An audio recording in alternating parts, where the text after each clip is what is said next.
Dear students, you know the third peasant was stronger than his son and grandson. His eye and hearing were also better. Do you think he could have recognized the corn? What could he have told about that grain?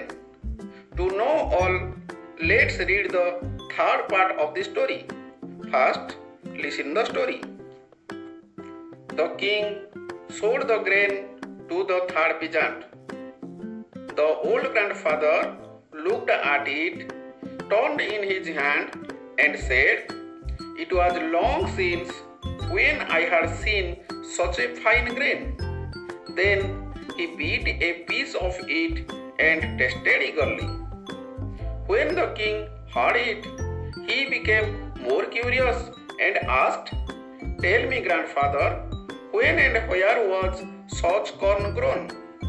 Have you ever bought any like it, or sown any in your field?" Then the old man replied, "Corn like that used to grow everywhere in his time. Everybody used to sow, reap, and thrash. No one ever thought of buying and selling bread, because it was treated as a sin. People knew nothing of money." The king asked again, "Tell me, grandfather, where is your field? Where did you grow corn like this?" The grandfather replied that his field was God's earth. Wherever he plowed, there was his field. Land was quite free. It was a thing no man called his own. Labor was the only thing men called their own. Now the king became more excited. He asked, "Why did the earth bear such grains then, and cease to do so now? Why your grandson walked with 2 crutches, son with 1, and you yourself with none? Grandfather, your eyes are bright, your teeth are sound, and your speech clear and pleasant to the ear. How have these things come out?" The old man answered, "The things are so because men have ceased to live by their own labor. They have taken to depending on the labor of others. But in the old time, they lived according to God's law. They had what was their own and coveted not what other had produced." Students, let's recall what we learned. The third old man tasted a piece of the corn and said that it used to grow everywhere in his time. Selling and buying was treated as a sin. People knew nothing of money. Land was quite free.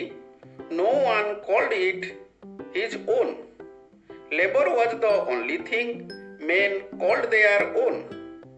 People lived according to God's law. They had what was their own and coveted not what others had produced. So everything was better. Nowadays, men have ceased to live by their own labor. They have taken to depending on the labor of others. So everything went worse. In this story, the author focused on the importance of labor and self-dependence. He advised us to give up idleness and do our work by ourselves. Students, now answer those questions. First, choose the correct answer from the given options. 1. In the old time, men lived according to dash. A. God's law. B. Man's law. C. Ghost's law. D. Animal's law. Answer is A. God's law. 2. What was the only thing men called their own? A. Money. B. Land. C. Labor. D. Water. Answer C. Labor. 3. The earth ceased to bear big grains because dash. A. Men had ceased to live by their own labor. B. Men had taken to depending on the labor of others. C. Both A and B. D. None of these. Answer C. Both A and B. 4. What did the third pigeon tell about money? Answer. They knew nothing of money. Buying and selling of bread was a sin. 5. What did you learn from this story? Answer. We should give off idleness and do our work by ourselves. Thank you.